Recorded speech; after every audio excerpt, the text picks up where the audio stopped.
সেবিকা, তোমার আসল রূপ কোনটা? তুমি যে গিরগিটির মতো রং বদলাচ্ছ কখনো বা এই রকম, আমি যখন বলেছিলাম যে শুধু ওই শাড়ি আর এই কি জিন্স টপটা দেখছিস, আমার কাজকর্ম আমার একটু জেদ তোরা দেখিস না, তখন তোদের অনেক কথা ছিল না রে? হ্যাঁ, অনেক কথা ছিল।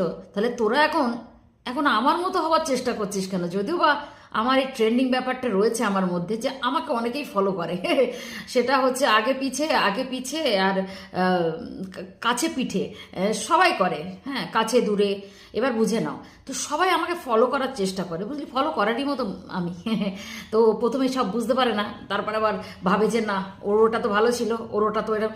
সব কিছু জানিস, আমার হেয়ার স্টাইল থেকে আমার সমস্ত কিছু, আমার সমস্ত মানে এভরিথিং সবাই কপি করে।